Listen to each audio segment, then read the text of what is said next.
And then we'll talk about why the Labour Party under Corbyn has become institutionally anti-Semitic. He's been convicted of the blood libel that Jews use the blood of children to make their bread, and you've described him as an honoured citizen. This is what Zionism has done to today freedom. Should be labelled as a terrorist organisation by the British government is really a big historical mistake. I was present when it was laid. I don't think I was actually involved in it. Also at the 2012 Doha conference was Abdul Aziz Umar. Here's a clip of Corbyn claiming that the BBC is biased for saying that Israel has a right to exist. I think there is a bias towards saying that Israel is a democracy in the Middle East. Israel has a right to exist. Israel has its security concerns. He is inferring that Israel is not a democracy, that it has no security concerns, and that it has no right to exist, and that saying such would show your bias. This is an absurd demonisation of Israel. And bear in mind the context. Corbyn is saying this on an Iranian government-run television channel where Iranian leaders repeatedly delegitimise Israel and question its right to exist, calling for its destruction countless times. Inferring that Israel has no right to exist on a channel whose leadership openly call for Israel's destruction should be concerning for everyone, and it should make you question Corbyn's assertion that he's a man of peace when he would openly appear on an Iranian propaganda show echoing the Iranian narrative. And this is far from Corbyn's only appearance on PressTV. We've already seen a clip earlier. PressTV is the English and French language Iranian state broadcaster launched in the West in 2007. The station was banned by Ofcom in 2012 for broadcasting the confession of a journalist who had been tortured into doing so. George Galloway also had a regular programme on PressTV, and Ken Livingstone was a frequent contributor. Corbyn continued to appear on PressTV after Ofcom had banned the station. In fact, one of the clips I show earlier in this video is Corbyn's appearance in August 2012, 7 months after Ofcom had banned the station. The fact that Corbyn appeared on Iran's propaganda channel arises in other issues. The idea that principled Corbyn would appear on an anti-gay, anti-LGBT channel. When questioned in January 2018, Corbyn said that he ceased ties with the channel after the 2009 Green Movement. You took money from Iran, you took money from PressTV events. A very long time ago, I did some programmes for, yes, I did some programmes for PressTV. I ceased to do any programmes when they treated the Green Movement the way that they did. This is a lie. The Iranian regime killed 30 people in its crackdown on the street protests known as the Green Movement in 2009, and as we know, Corbyn continued appearing on PressTV well into 2012. When asked in September 2018 if he regrets appearing on PressTV during this time, he refused to say that he regrets it 4 times. Do you regret the thousands of pounds you took off the Iran state broadcaster when working for them? I took part in some programmes with PressTV. I stopped doing anything with PressTV when they dealt with the elections in Iran and the way in which they dealt with the opposition. This is the organisation. Can I finish, I want to tell you that this is the organisation who filmed a journalist who was working for us on Iranian issues, who was tortured and imprisoned, and then filmed by PressTV in the presence of his torturer. And that material was put out, and that was at the period when you were working there. I severed my connection because of the way they treated the opposition parties. But do you regret that you ever had anything to do with them? Every programme I ever spoke on, indeed every programme I ever speak on, I talk about human rights and justice. I went to Iran on a delegation in the company of other MPs. We raised there, obviously, the nuclear issues and arranged with Iran. But that's not actually what I asked. I asked, do you regret having had anything to do with PressTV? I was the one that raised the issue. Compare Corbyn's demonisation of Israel with his lamentations over the demonisation of Iran. We then had the isolation of Iran, we've had the sanctions against Iran, we've had the military threats against Iran, we've had the demonisation of Iran. And now consider Corbyn's chair and patronage of Stop the War Coalition and the Palestine Solidarity Campaign, 2 organisations who heavily call for the boycotts and sanctions on Israel, and compare that to his call for the removal of such sanctions on Iran. We want to rebuild normal, proper, good relations with Iran, which means an end of sanctions, full diplomatic recognition, proper visa arrangements, and an end to the financial sanctions, which are so damaging to Iranian families and everything else. In one case you have Iran, whose leaders want to destroy Israel and who fund proxy militias that kill innocent civilians across the Middle East. And the other case you have Israel, whom some believe want to destroy Palestine and who also kill innocent civilians. Why does Corbyn treat these cases so differently? Is it because perhaps Corbyn isn't as principled as his allies want you to believe he is, even on human rights? Or perhaps Corbyn is principled, but that his principles on human rights aren't as universal as you assume them to be. The two clips I've just shown you are from the February 2014 Islamic Centre of England's conference marking the 35th anniversary of the Islamic Revolution, an all-encompassing revolution. Also speaking at this conference was Roshan Salih, a PressTV employee who wrote in The Guardian that Hamas and Hezbollah are legitimate actors. And Lord Ahmed. Lord Ahmed was texting while driving, leading to a fatal crash on the M1. A 28-year-old was killed. When Lord Ahmed received a 12-week jail sentence, he subsequently blamed Jewish owners of newspapers and TV channels for his imprisonment. He was swiftly suspended from the Labour Party, and he resigned in May 2013. Not 9 months later, Corbyn is speaking alongside him at this pro-Iran event. Next up is when Corbyn said that Zionists don't understand English irony. Zionists who were in the audience on that occasion, and then came up and berated him afterwards for what he had said. They clearly have two problems. One is they don't want to study history, and secondly, having lived in this country for a very long time, probably all their lives, they don't understand English irony either.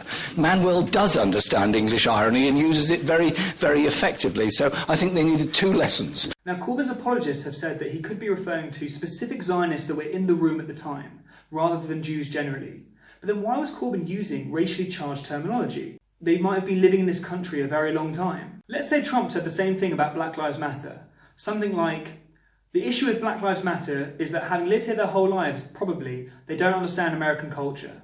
Well then African Americans would be justifiably worried that Trump was using this alienating language against them as an ethnic minority and as citizens. His racial comments were made at a conference for Britain's legacy in Palestine in January 2013. And on the speaker list, it's anti-Semitic Reverend Stephen Sizer. Corbyn was also an active member of a Facebook group where anti-Semitic discourse was the norm. On Palestine Live, content discussed included Holocaust denial, demonisation of Israel, that Israel was behind 9/11 or the London bombings, and Rothschild conspiracy theories. David Collier created a 280-page report with screenshots from the group, and here are just a handful. Pause if you want to. Note Elaine Green, one of the group admins. Other members included David Ward, a Liberal Democrat MP suspended over anti-Semitism, Holocaust denier Paul Eisen, Jenny Tonge, who is deeply anti-Semitic, and Jackie Walker.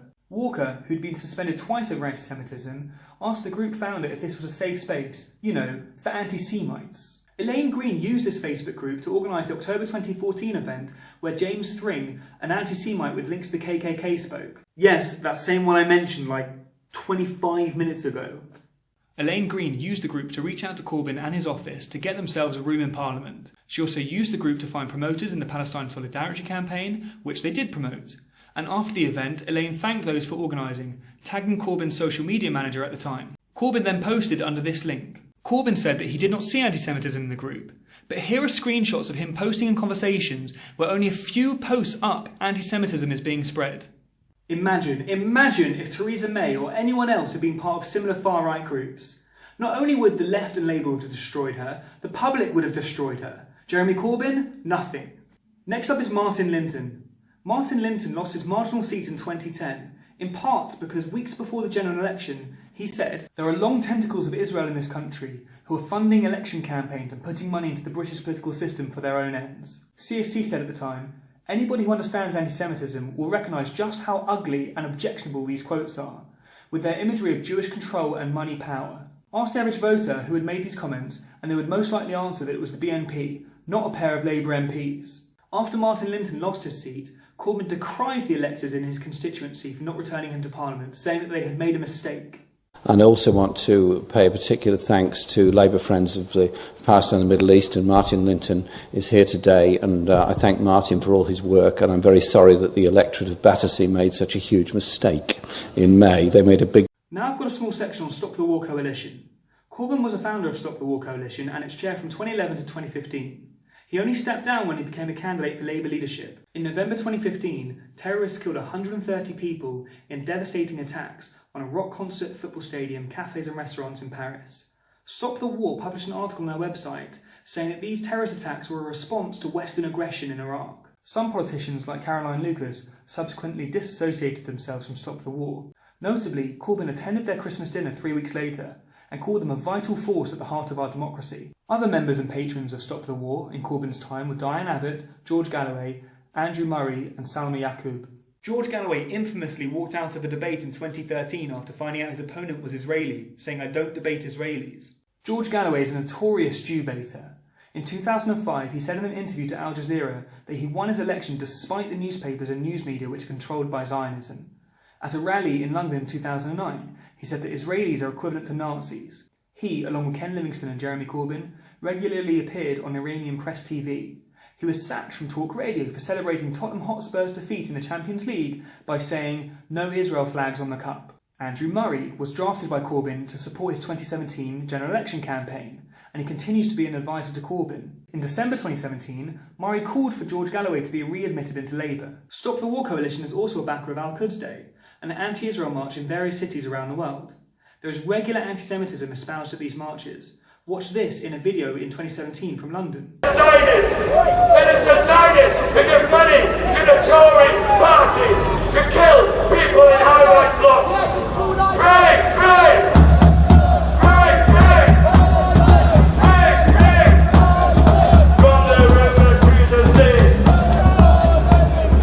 The Speaker is accusing Zionists of being behind the Grenfell Tower tragedy, which was only a few days before. We also see the flag of Hezbollah, the terrorist group, being flown.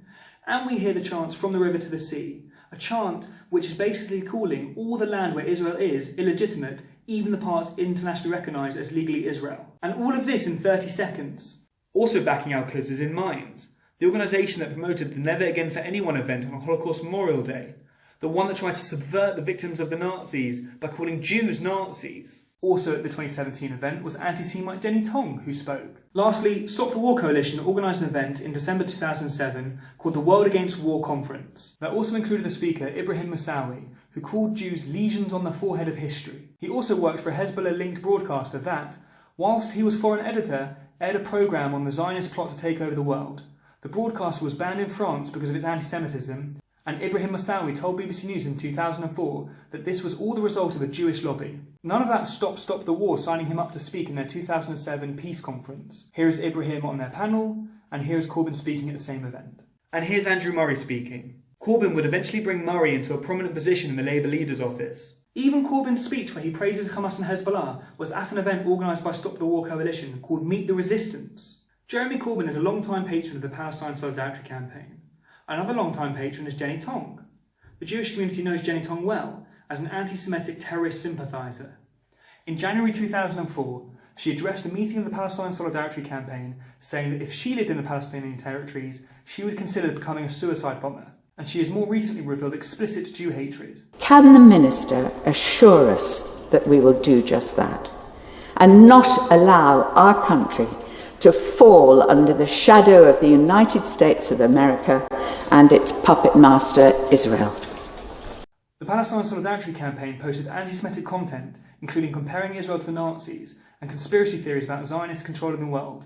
An investigation by the Evening Standard found examples in local branches in Manchester, Leeds, Luton, Waltham Forest and Brixton. The Palestine Solidarity Campaign also invited Riyad Salih to speak after his conviction for the blood libel. Before we move on, I want to briefly touch upon Ken Livingstone.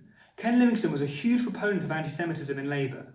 He was once suspended for calling a Jewish reporter a Nazi concentration camp guard after having learnt that reporter was Jewish. He also baited the Jewish community by speaking in these racialised terms, saying that once Jews got rich, they stopped voting Labour. If we were talking 50 years ago, the Roman Catholic community, the Irish community in Britain, the Jewish community, solidly Labour. Still, the Irish Catholic community is pretty solidly Labour because it still isn't terribly rich. As the Jewish community got richer, it moved over to voting for Mrs Thatcher as they did in Finchley. And while he was mayor, he invited an anti-Semitic preacher to London and defended his comments. You're the man that welcomed Yusuf al-Qaradawi to London in 2005. You called him a progressive voice.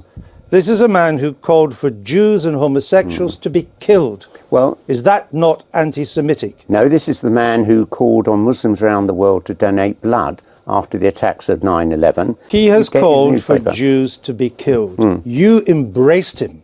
He also said, to be absolved from guilt, a raped woman must have shown good conduct. Well, none of that equates with what he said in my presence at the Regent's Park. Sure, but Hitler was kind to dogs. He was suspended by the Labour Party after his defence of Naz Shah involved him saying, unprompted, that Hitler was a Zionist before he went mad and started killing Jews. In his media interviews throughout the day, Livingstone repeatedly claimed that he'd never seen one instance of anti-Semitism in the Labour Party in 47 years, even in the face of examples. I mean, literally, I've been a member for 47 years. I've never heard anyone say anything anti-Semitic. Naz Shah MP advocates the forcible removal of Israeli Jews to the United States.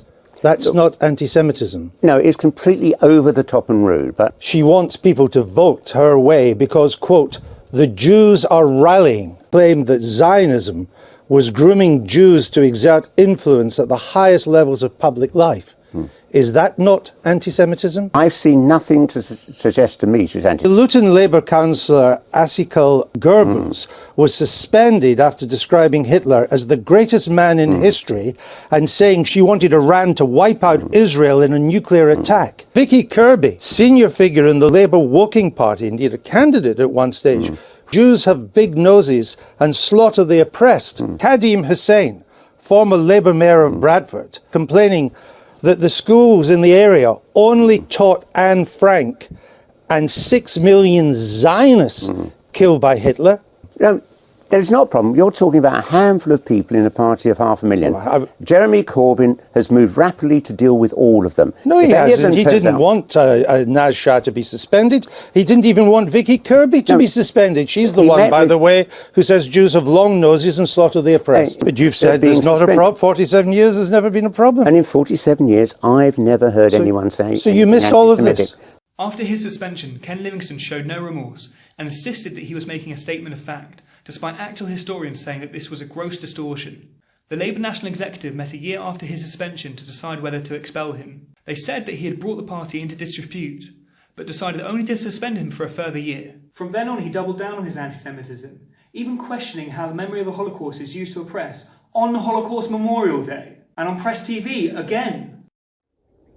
Hello and welcome to The Big Conversation, Press TV's interactive call-in show that puts your opinions first. Holocaust Memorial Day mainly commemorates the murder of Jews by the Nazis in World War II. The memory of the Holocaust has been corrupted and exploited to justify support for Israel. And joining me to discuss this very controversial issue, we have former London Mayor Ken Livingstone, who's no stranger to being targeted by the Zionist lobby here in the UK. So on tonight's The Big Conversation, we'll ask one simple question. Has the Holocaust been exploited to oppress others? And yes, he's being interviewed by the guy from the pro-Iran conference Corbyn spoke at, who said Hamas and Hezbollah are legitimate actors. Still, the Labour Party did not expel him, and he resigned 4 months later on his own accord. Disgraceful. That's the end of part 3. Here's what's to expect in part 4. Many regard this inquiry as a whitewash. Followed by days and days of denial from him and his office. Drop all other principles and ring up their local anti-LGBT activist, Ali Milne, who said this. You've been given plenty of time to do it. I asked you if you wanted to apologise. Andrew, and you haven't. He said that the ambassador should not be someone who is Jewish to avoid the accusation that they have gone native. Just 2 months later, she was suspended again. I frankly don't care